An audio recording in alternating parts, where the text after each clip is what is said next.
So papasok yung manok, iitlog, drop yung kanyang itlog,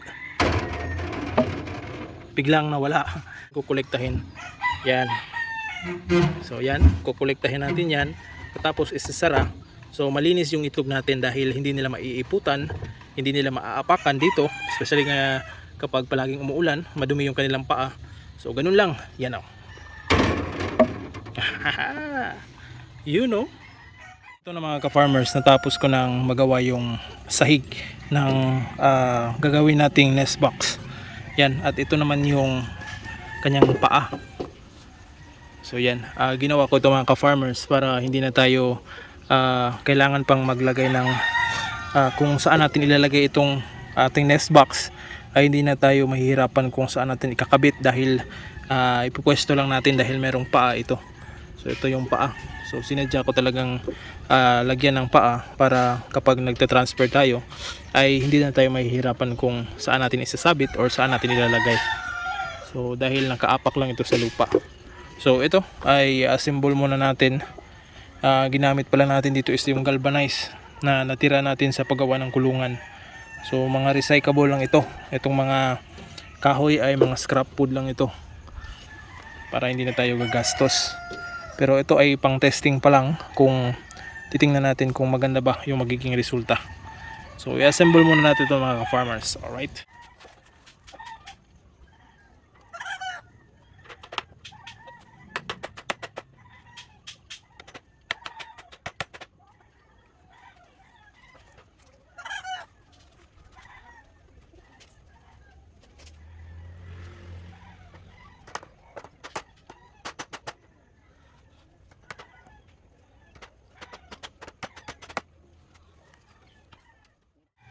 So ayan mga ka-farmers, medyo tagilid yung ating, hindi pa masyadong matibay itong ating ginawang nest box. Pero mamaya tatapusin natin ito kung anong magiging itsura nitong gagawin natin. So ayan. So groggy pa, hindi pa stable. Pero mamaya pag meron na itong dito sa taas, magiging stable na yan. So tatapusin lang natin ito. Alright. So ito mga ka-farmers, binaklas natin yung paa, yun. Dahil hindi ko nagustuhan yung kanyang forma, hindi stable. Kaya ito, tinanggalan muna natin ng paa at tapusin muna natin itong nest box. Tsaka tayo magde-decide kung lalagay ba tayo ng paa or isasabit lang natin itong kulungan dahil magaan lang naman ito. So yan, tatapusin ko lang ito. So wala na yung kanyang paa. Alright.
So ito na mga ka-farmers, unti-unti nang gumaganda yung itsura nito.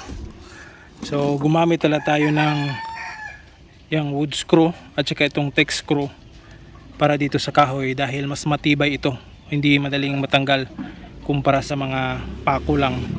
So ang kagandahan dyan mga ka-farmers ay super tibay kapag screw, wood screw or teak screw yung gagamitin natin.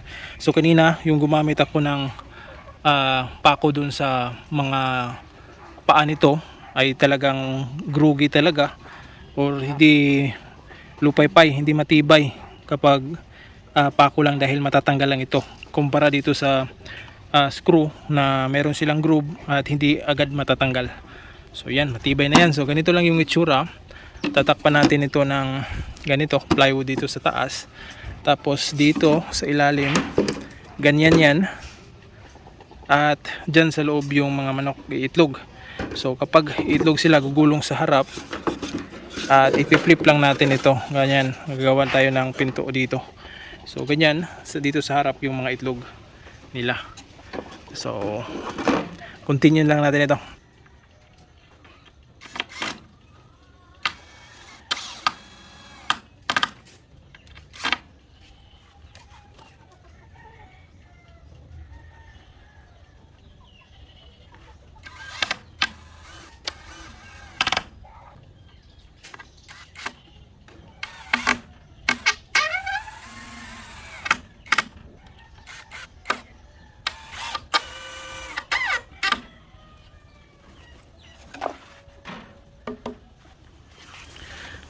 So ito na mga ka-farmers, natapos na natin yung sa harapan dito sa lalagyan ng itlog.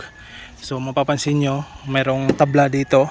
So dito papasok yung manok mga ka-farmers. Yan, dyan siya mangingitlog, ululubog, at saka gugulong sa harap. Yung dapat naka-elevate din ito pag nilagay na natin dun sa kanang kulungan. So pag mangitlog sila, dito yung mga itlog. At ganito lang, yan. So dito lang natin kukolektahin yung mga itlog nila. So yan, ang ginamit ko lang dito is yung goma ng gulong para hindi na tayo bumili ng bisagra. Yan lang. So pagkuha ng mga itlog dyan, isasarado at pwede natin takpan dito para hindi makapasok yung mga manok pag gabi. Alright, so tatakpan muna natin itong dito at sa likuran. And good to go nito. Let's go!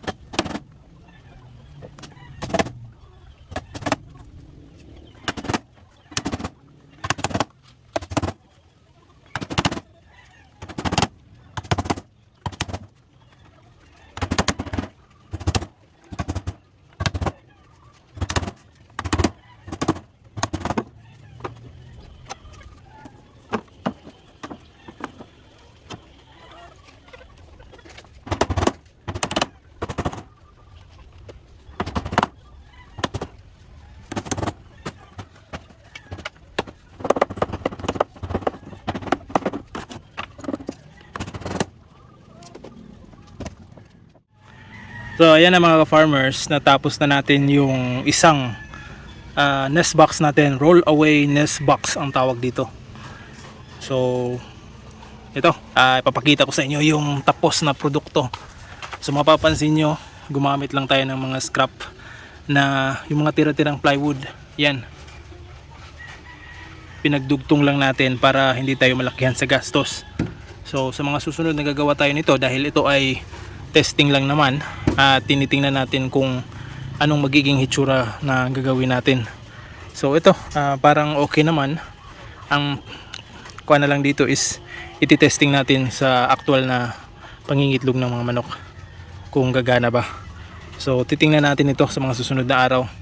Pwede din natin itong lagyan ng matting dito or yung floor mat para hindi gaanong mabasag yung itlog kapag mataas yung, kapag hindi uupo yung manok, mahulog dito. Pero parang ayos lang naman ito, pero suggestion lang yun mga ka-farmers. So titingnan lang natin ito sa kung magiging epektibo ba yung ginawa natin.